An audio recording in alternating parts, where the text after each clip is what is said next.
Good evening, ladies and gentlemen, and welcome to Serenity Room. Tonight we have a special guest, and she is not a stranger. Probably you've all been to her class, and you've experienced and you witnessed her work and all the things that she does for Tantra and for healing and for helping everyone. Let's welcome Nayano.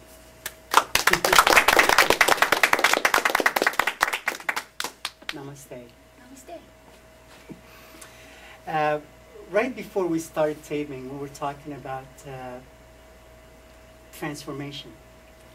I really wanted to know what got you into Tantra. How were you introduced to Tantra?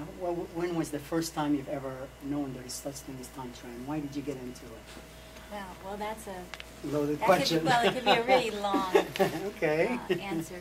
When I was a child, I had certain visions. I do recall having visions as a child, as I mentioned before, of the cosmic lovers, and I didn't really put that together.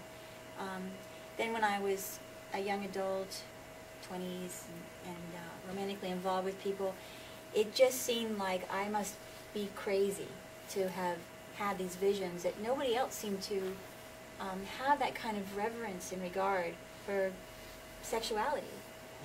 And then later on in life, more mature, I did a career switch, went into healing work, and then started to really accelerate my quest for spiritual awakening. And I was, I don't know, maybe I was a Reiki master and that kind of thing. And I just kept hearing in my mind and in my body, really, the word Tantra. And I would research it, and all I was finding were like the red Tantras and things that were couple-oriented, orgasmic. And that wasn't what my soul was calling for. I was in a New Age store buying crystals for a Reiki class that I was teaching, and there was a gentleman in line behind me, and he started to talk to me and mentioned that his Tantra teacher, Bodhi Avanasha, was coming to South Florida to teach the Level 1 Cobra Breath course. And so, long story short, I took a leap of faith. I went into the course. It was a weekend intensive. I was I felt so awkward, but, and I wanted to run a few times because it was very challenging for me to face my dark like that, and to face my insecurities, and to step out of the story and the masks and the strategies that I'd created to feel safe in the world. And as much as I wanted to run, I stayed put, and it just, that inner voice in me said, this is it, this is your healing, your home. And I just took the practice on, and all of its joys, all of its pain, and eventually was called into the teacher training. Can you tell me more about your first class, when you walked in there, and it was a new experience? What did you feel, and how did you react? And as a participant? As a participant, yeah. Well, yes, that would have been that weekend intensive. That was my very first class. I was excited, and it felt like a big adventure.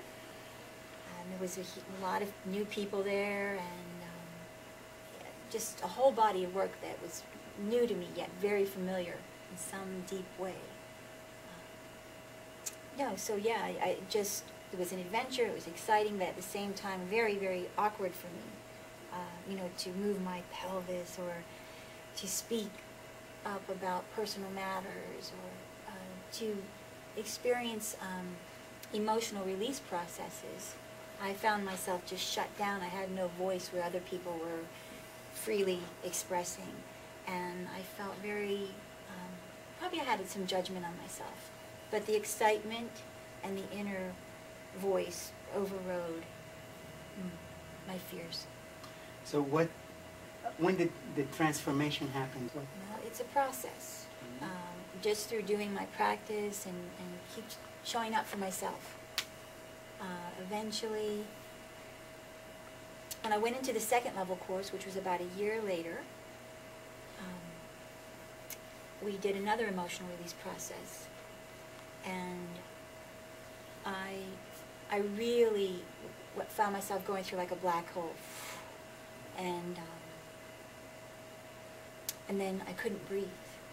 Yeah, it was a really intense experience for me.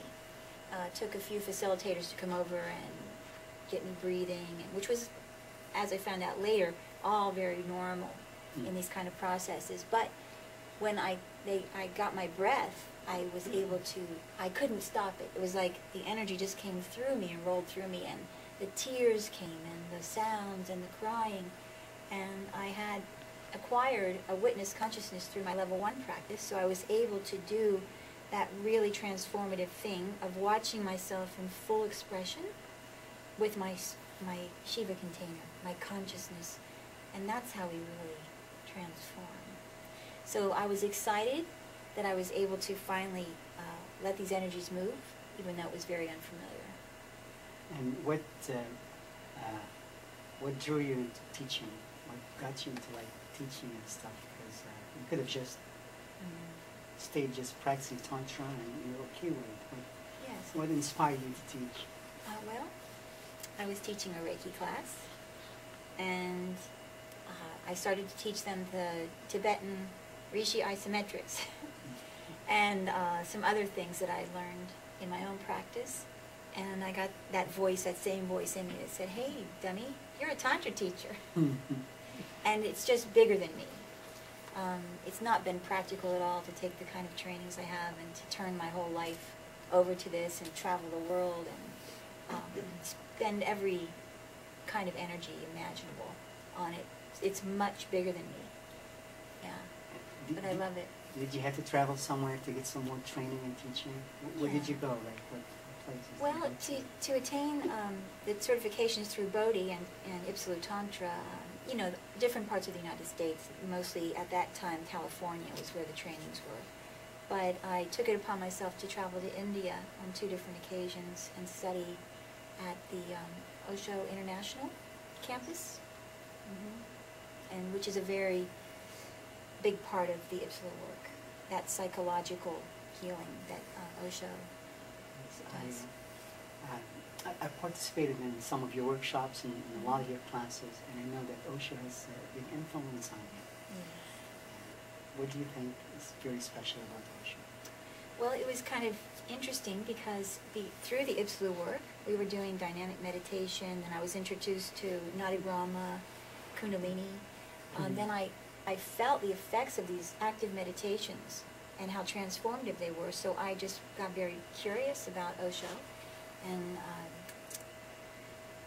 bought some books, and it just sang to my heart. I couldn't deny the truth in his words. And then I looked online for more information, anything I could find. And the first time I went into the site of Osho International, I just started to cry. I felt like I have to go there. That's my home. It was very odd, you know. None of this came from mental process or logical thinking at all. It's just something, like I said, it's bigger than me, and it's more like intuition.